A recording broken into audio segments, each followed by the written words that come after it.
Welcome back, everybody. Ryan Lindley, Brian Dieters, MPTV Coaches Show. Let's start with what's behind us. We got some girls soccer on the screen, and they're just continuing to dominate. They're playing really well, and what we talked about last week, I'll continue to talk about, and that is you're seeing a lot of that connection, chemistry, really gelling, and it's the type of team that I really feel like it's only going to continue because of the presence of 5 seniors that are all college level players. They're locked in, they want it, and that just makes it so much easier from a coaching angle to get your kids to be locked in on what it is you want to do. Yeah, absolutely. Speaking of winning streaks, let's go to softball.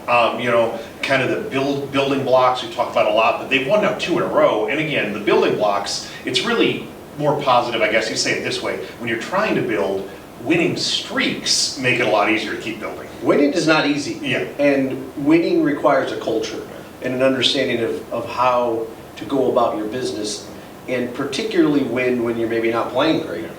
And we're starting to see that kind of develop, Yes. I think, with the softball program. And it's a credit to Coach Beyer and what she's done. She's worked extremely hard to push it back into kind of the light that we used to see from women's softball. Yeah, absolutely. Stay on the diamond a little bit here. We'll talk baseball. Kind of a tough loss as we're filming this last night, as you're going to be watching this. It'll be a couple days ago. But kind of a tough loss last night, going to Limestone, losing in the 7th inning. Still tied for first place in the Middle Illini, and so still that big showdown with East Peoria, Dunlap, those teams coming up. But I mean, it's kind of a challenge now because things have been going so well. It's how do you come back from that tough loss? Yeah, and you know better than I do because you've been coaching baseball for so long, but I played high school baseball, and it's baseball, right? Yeah. So you're going to lose some games, and you're going to lose some games maybe that just kind of come out of nowhere. A lot of that has to do to give credit to the opponent's pitching. We were just talking about how they didn't make mistakes. Yeah. So of course you want to win. It's frustrating to lose, but you just got to put your cleats back on the next day and go get it. Yeah, absolutely. Speaking of baseball, let's take a moment.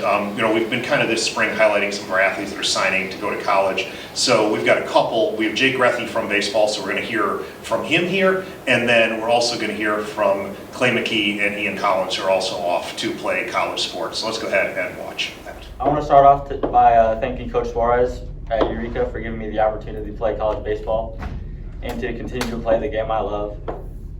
I also want to thank my parents and grandparents for their continuous support and all the sacrifices they have made for me, as well as all the lessons I've learned from them growing up and shaping me into the person I am now.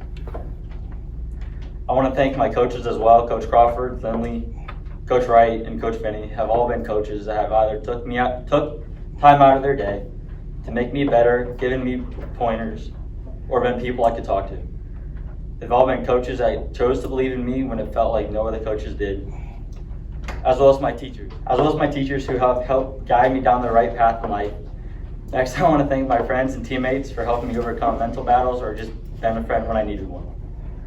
The one guy that always wanted the best for me was Brandon, or he would go hit early in the cage with me before practices or before games. He would help me be a more efficient hitter or just someone I could always talk to when I needed someone to talk to someone. There have been plenty of other people in my life that have helped forge me into the person I am now. But the last person I want to thank is God. He gave me more ambition and passion for the game than I was given talent. I think it's safe to say that all that hard work has paid off, but I still have a lot more to do. Finally, I want to thank all of you for coming out and supporting me make the next step into my future.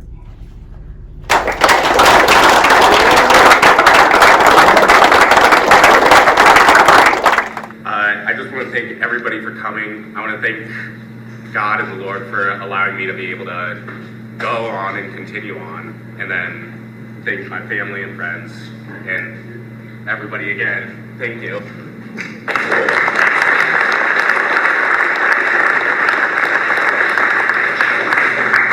I want to first thank God for blessing me with such an amazing community and people that I surround myself with for supporting me. I next want to thank my mom and my dad for always being there for me and pushing me to be the best man I could be.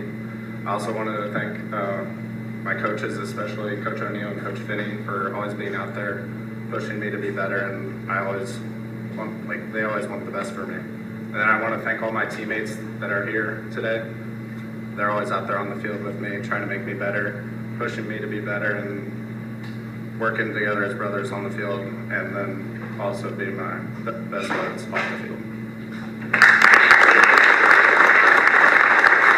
Obviously, again, we've continued to highlight that, but I mean, we say it every week, but I think it is special when people can, I mean, I think Coach Neal and I were talking about this, I think it's like 6% of high school athletes play anything in college, so, I mean, it's pretty special that you get to do that. No question about it, and I think it's one of the things kind of going into your high school experiences, there's this kind of assumption that, oh, you know, I'm playing, I'm going to be a high school player, I'll probably go on to college, but then it doesn't really, as you just suggested, really happen that way. So to see the amount of people that we have at all of our sports, in all of our sports, kind of moving on to the next level, some of those levels quite high, Yeah. including D1, is a credit to what we've established here in Morton Athletics. Absolutely, and then let's talk about a couple other ones. Huge, I mean, we're filming this huge tennis match today against Dunlap, who's leading the middle line. I now, as I look outside and look at the weather, I don't know if that's going to happen, but I mean, obviously, it's a big one for the tennis kids. No question about it. Dunlap has always been kind of, you know, I don't want to say the king of the court, but I think that successfully over Yeah.